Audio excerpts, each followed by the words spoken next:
alla glada ekonomistudenter. Nu ska vi fortsätta med genomgången för kapitel 4 som är den fördjupade delen av bokföringen, löpande bokföring, kapitel 4 i redovisning.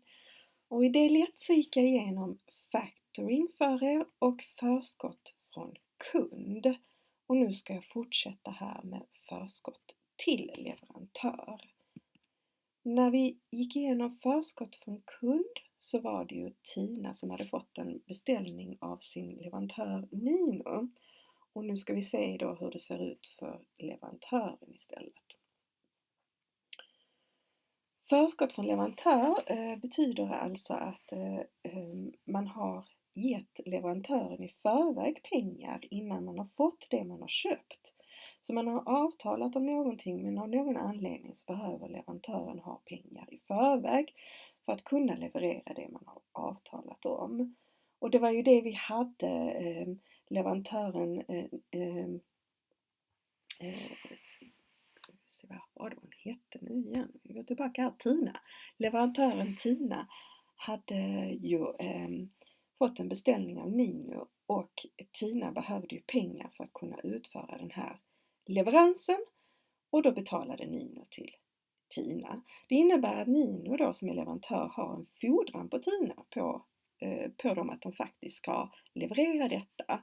För företaget har ju inte fått någon leverans nu, de har inte köpt någonting nu. Och momsen på förskott redovisas till Skatteverket när betalning har skett. Förskott från leverantör, och här har vi då exemplet där vi vänder på allting. Nino har gjort en stor beställning hos sin leverantör Tina på 60 000 kronor exklusive moms. För att kunna leverera har Nino avtalat med Tina att betala 50 000 i förskott. Och i del 1 så såg vi ju hur detta såg ut i Tinas bokföring. Och är det så att du hoppar in här direkt i del 2 och inte har tittat på del 1 så rekommenderar jag att du gör det. Den ska ligga ovanför den här videon i samma spellista. Men nu ska vi titta på Ninos bokföring som då ger ett förskott till sin leverantör. I och med de beslutar att Nino ska betala hälften så innebär det ju att Nino får en leverantörsskuld på 30 000 kronor. 30 000 kronor är ju själva det som är för förskottet av varor och tjänster.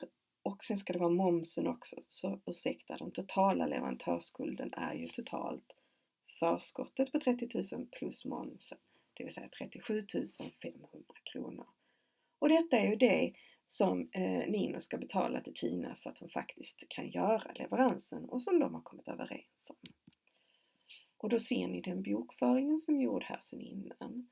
När Tina sen har gjort den här beställningen och levererat den till Nino så får ju Nino då en slutfaktura, för då ska ju Nino betala resten.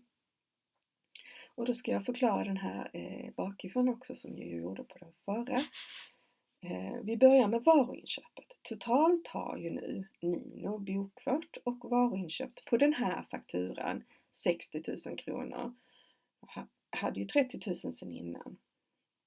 Och nu så är det ju så här, och nu har vi fått varorna så nu blir det ju varuinköpet 60 000 och 30 000 hade vi ju sedan innan betalat i förskott.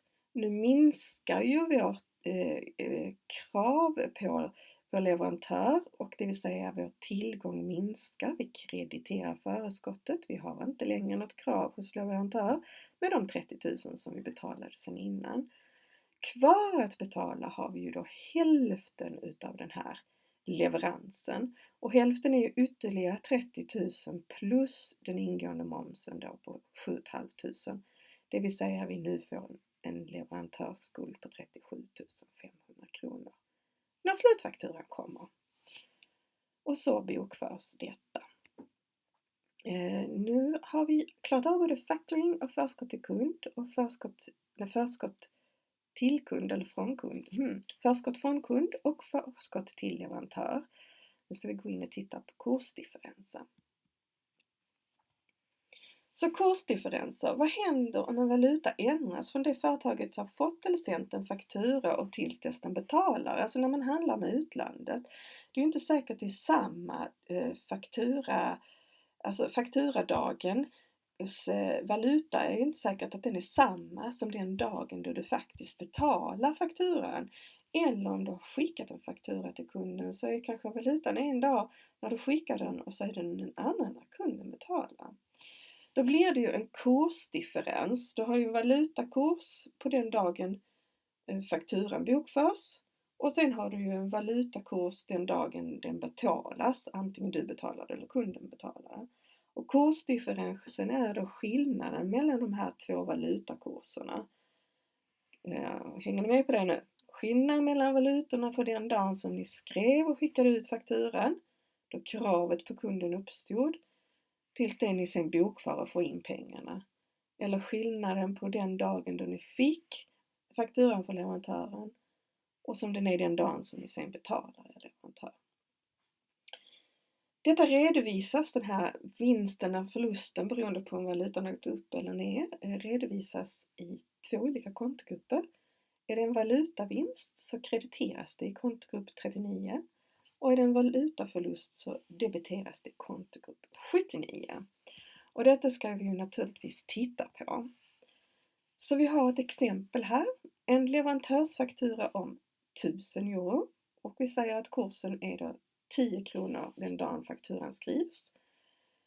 Har då skickats eller har fåtts av leverantören. Vi har ju fått den, det är en leverantörsfaktura så vi har fått den av vår leverantör.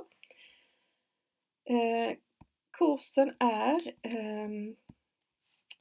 10,20 när vi sen väl betalar fakturan. Det innebär ju att kursen har gått upp med 20 öre per euro.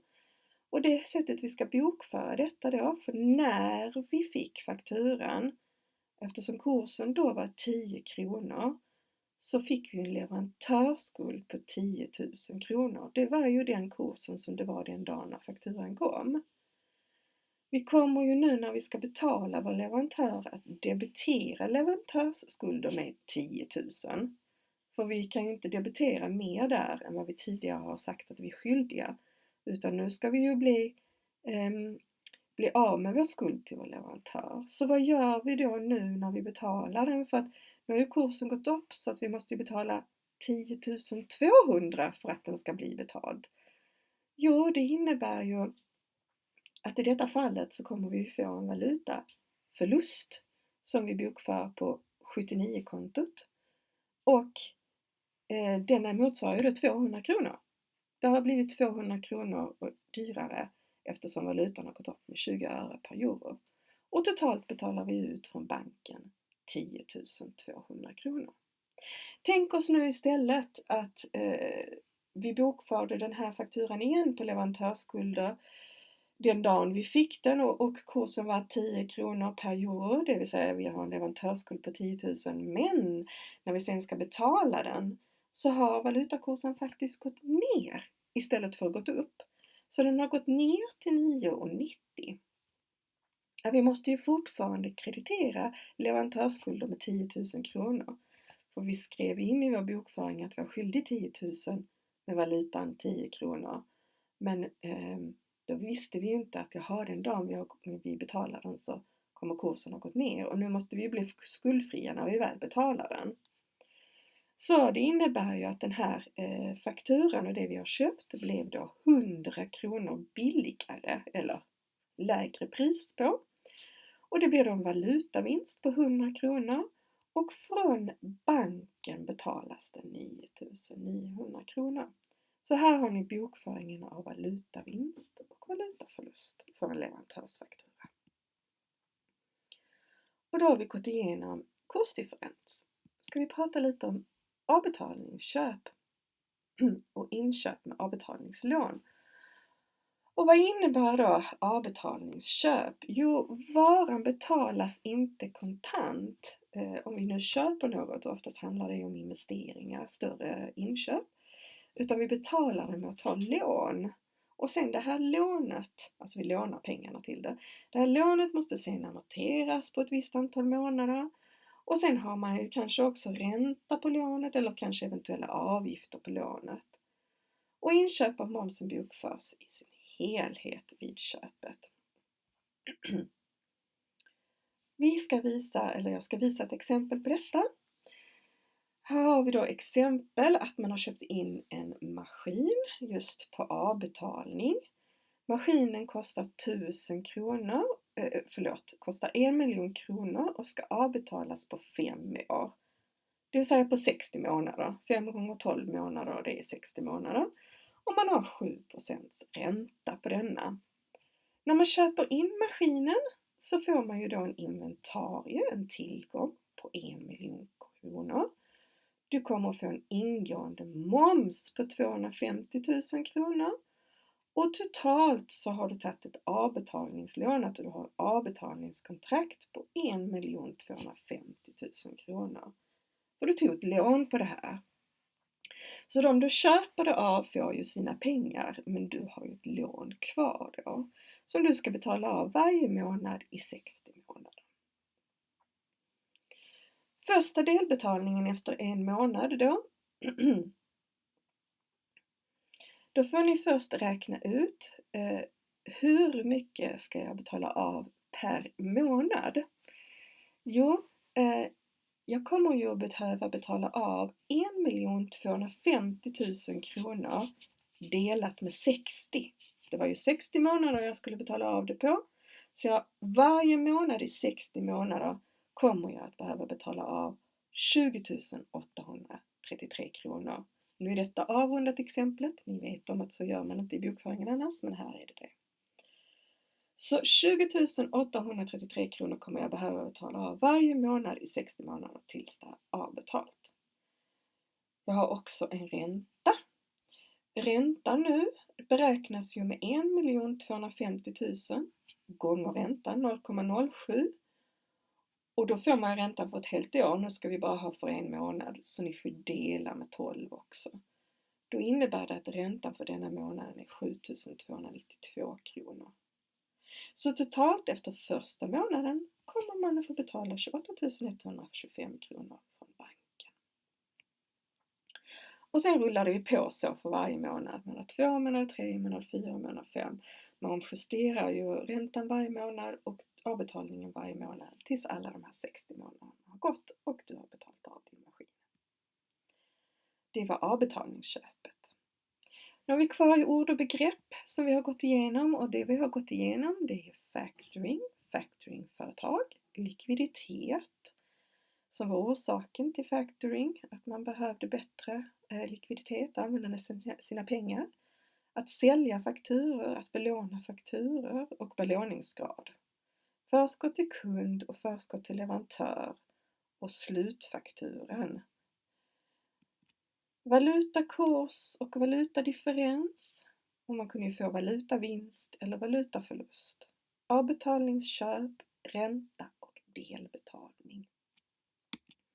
Jag vill bara säga att ni är absolut bäst som orkar lyssna på allt det här, den här genomgången, och jag hoppas verkligen att det hjälper er i era studier och nå de resultaten som ni nu vill nå. Och är det så att ni tycker detta har hjälpt er, så tryck gärna tummen upp eller prenumerera, så har ni gjort mig glad.